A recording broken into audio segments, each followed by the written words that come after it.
विद्येश्वर संहिता कहती है कि अगर कोई भूलवश भी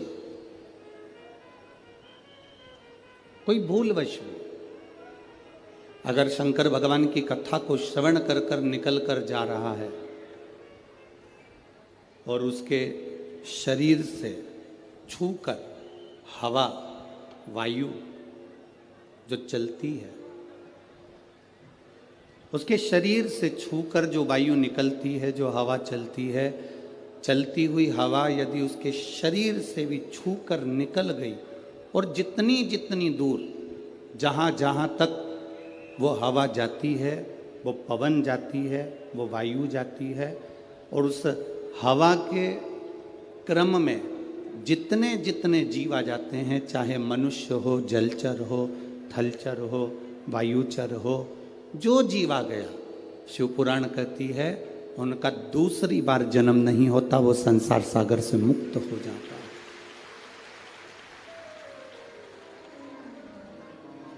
वो संसार सागर से मुक्त हो गया।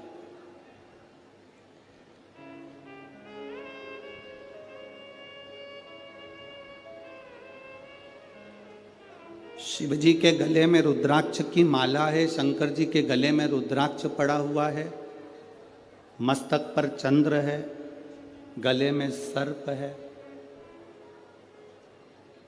मृगछाला पहने हुए हैं।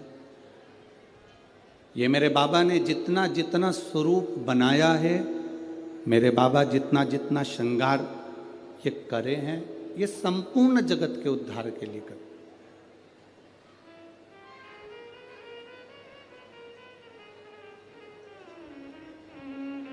पार्वती जी ने स्वयं भगवान शंकर से अमर गुफा के अंतर्गत अमर कथा को श्रवण करते हुए माता पार्वती जी ने शिव जी से प्रश्न किया। उस प्रश्न का उत्तर आपके भी मुख पर होना चाहिए।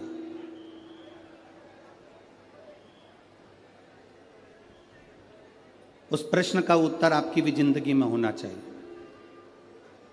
हम तो कहते हैं अगर आमदार माननीय मोहन गोपाल राव जी मते जी ने, सो सविता मोहन जी मते जी ने, अगर ये आमदार जी की पूरी मित्र मंडली ने अगर ये कथा करवाई है, तो उस कथा का सार तत्व ही यही है जो इस कथा के रस को जान गया।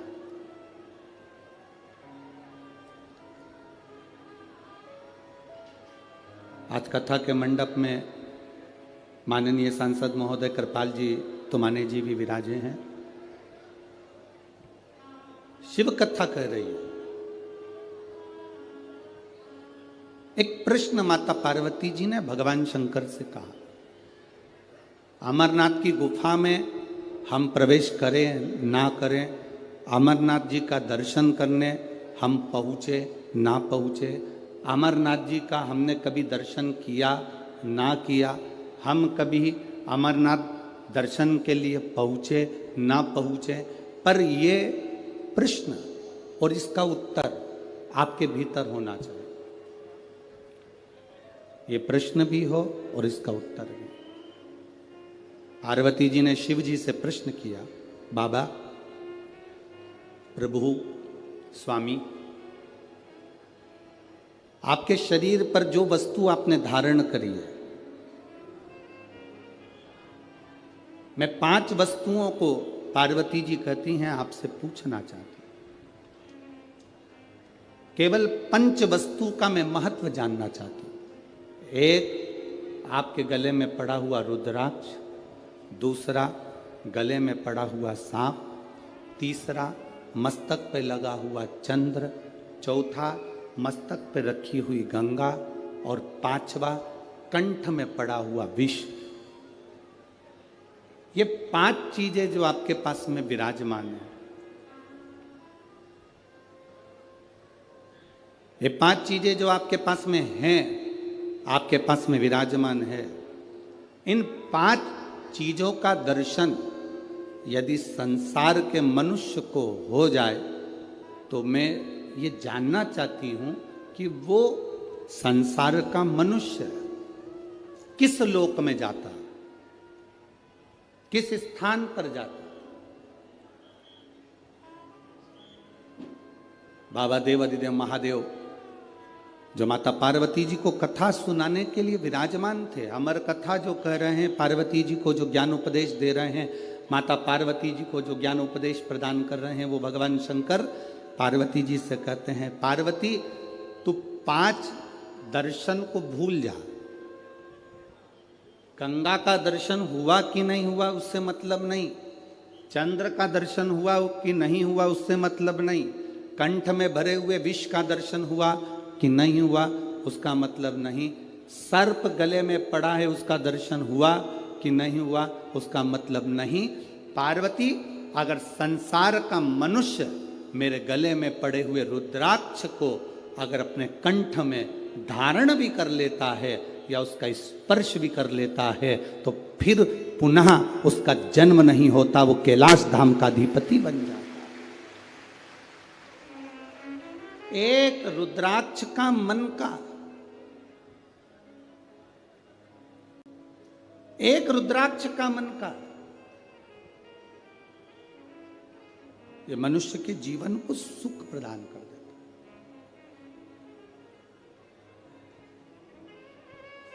बाजार में बहुत सारी गाय रोड पर मिलती है, बोलो री नागपुर की जीजियों, सही है? और जितने जीजा उन बैठे हैं वो भी बोल दो, सही है? बहुत सारी रोड पर गाय मिलती है, बगीचे में गाय मिलती है, जंगल में गाय मिलती है। किसी किसी गाय के गले में रस्सी बंधी होती है, रस्सी बंधी है मतलब ये गाय किसी ना किसी की है। बोलो री नागपुर वाली जीजियों, सही है? और जिस गाय के गले में रस्सी नहीं है, जिस गाय के गले में रस्सी नहीं बंधी हुई है, तो वो कह देते हैं ये किसी की गाय नहीं है, लावारिस है, फिर रही है, जंगल में घूम रही है, ये लावारिस है। जिसके गले में रस्सी बंधी है मतलब उसका कोई ना कोई वारिस है, जिसके गले में पट्टा बंधा हुआ है मतलब उसका कोई ना कोई वारिस, बोलो बोलो जम के बोलो जरा, है। और जिसके गले में रस्सी नहीं है, जिसके गले में पट्टा नहीं है, जिसके गले में रस्सी नहीं बंधी है, वो वारिस नहीं है, तो वो क्या कहलाती है? लावारिस। वो वारिस नहीं है, वो लावारिस है। शिव महापुराण की कथा कहती है, जिसके गले में रुद्राक्ष है, जिसके गले में तुलसी का मन का है, जिसके गले में तुलसी की माला या रुद्राक्ष की माला है, समझ लेना उसका वारिस भोलेनाथ और नारायण विराजमान, उसका वारिस है।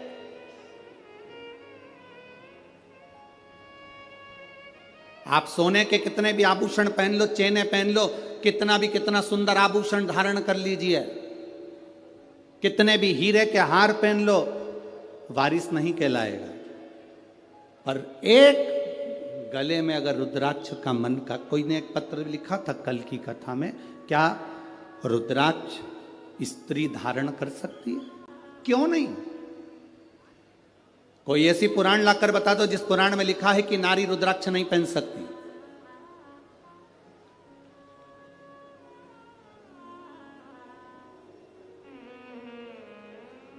उस पत्र में लिखा था क्या नारी, क्या स्त्री भगवान शंकर के शिवलिंग का स्पर्श कर सकती है? क्या नारी स्त्री भगवान शंकर के शिवलिंग का स्पर्श कर सकती है? कोई ऐसी एक पुराण लाकर बताओ जिसमें लिखा हो कि नारी शंकर भगवान के शिवलिंग का स्पर्श नहीं कर सकती। अगर नारी शंकर भगवान के शिवलिंग का स्पर्श नहीं कर पाती तो आप ही के महाराष्ट्र की, आप ही के मराठवाड़ा की, आप ही के महाराष्ट्र की मां अहिल्याबाई होलकर, जिसके हाथ में शिवलिंग रखा रहता था, आप ही के मराठवाड़ा की, आप ही के महाराष्ट्र की मां अहिल्याबाई होलकर, जिनके हाथ में हमेशा शिवलिंग रखा हुआ था। दुख की घड़ी आती थी, कष्ट की घड़ी आती थी, माता अहिल्याबाई होलकर अकेली जब पड़ गई, घर में से सब जब चले गए, अकेली मां अहिल्याबाई होलकर जब अकेली पड़ी, अकेली, और चारों तरफ से उपद्रवियों ने अपना अपना आक्रमण कर दिया। सेना बना के तैयार कर कर सारे उपद्रवी तैयार हो गए। इधर से कोई सेना तैयार कर रहा है, उधर से कोई सेना तैयार कर रहा है। अकेली अहिल्याबाई होलकर अकेली जब पड़ गई, तब मां अहिल्याबाई होलकर को लगा कि अब मैं करूं तो करूं क्या, अब मैं क्या कर सकता। माता अहिल्याबाई होलकर ने अपने सैनिकों को बुलाया, अपने मंत्री महामंत्री को बुलाकर कहा कि चारों तरफ से सेना आ रही है, एक भी ऐसी स्थान नहीं जहां से सेना आक्रमण नहीं कर रही है। चारों तरफ से सेना तैयार बैठी है और कूच कर चुकी है, आने की तैयारी हो गई है। मंत्रियों, महामंत्रियों, बताओ अब करा क्या जाए? आप ये बताओ, अपनी सेना में बल कितना है, कितने सैनिक, कितने घुड़सवार, कितने शस्त्रधारी सशस्त्रधारी, कितने कितने सैनिक है हमारे पास में। मंत्री और महामंत्री ने हाथ जोड़कर मां अहिल्याबाई होलकर जी से कहा, मां अहिल्याबाई होलकर से कहा, महारानी जी, महारानी जी, आपको एक बात कहना चाहते हैं, अगर हमारे सैनिक युद्ध लड़ें तो एक तरफ से आने वाली सेना से युद्ध लड़ सकते हैं, पर 3 तरफ से आने वाली सेना के बराबर हमारे पास सैनिक भी नहीं है। महारानी जी, इतनी सेना हमारे पास में नहीं है कि हम युद्ध कर सके। मौन हो गई मां अहिल्याबाई होलकर, मौन, एकदम मौन।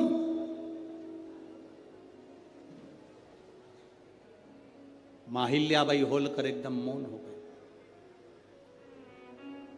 अकेली रथ में बैठकर मां अहिल्याबाई होलकर मां रेवा के तट पर, नर्मदा जी के तट पर, महेश्वर की पावन धरा पर पहुंच गई। मां रेवा के घाट पर मां अहिल्याबाई होलकर ने बैठकर मां रेवा के हाथ जोड़े, नर्मदा जी के हाथ जोड़कर कहा, मां नर्मदा, रेवा, तू शंकर की पुत्री है, मैं आज तुझसे बल मांगने के लिए आई हूं, आज तू मुझे बल दे दे। रेवा, मां नर्मदा, तू मुझे बल दे। वहीं से मां अहिल्याबाई होलकर चली, अंदर पहुंची अपने पूजा स्थल पर। वहां पर एक शिवलिंग था जिसको मां अहिल्याबाई होलकर ने अपने हाथों में ले लिया और लेकर युद्ध के मैदान में बाहर पहुंच गई और सेना से कह दिया, महामंत्री, मंत्री, अपनी सेना के 4 टुकड़े कर दे, 4 टुकड़े 4 किलो पर भेज दिए जाएं, चारों ओर लगा दिए जाएं।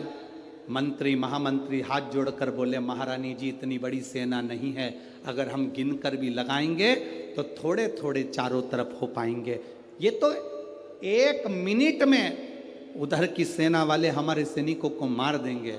मां अहिल्याबाई होलकर ने कहा, चिंता मत करो, अब सैनिक जितने हैं उनको बांट दिया जाए और वो सैनिक युद्ध नहीं लड़ेंगे, अब युद्ध लड़ने के लिए मेरा काल अधिपति महाकाल पहुंचकर युद्ध लड़े। अब युद्ध लड़ने वाला कोई दूसरा नहीं होगा, अब युद्ध अगर लड़ेंगे तो मेरे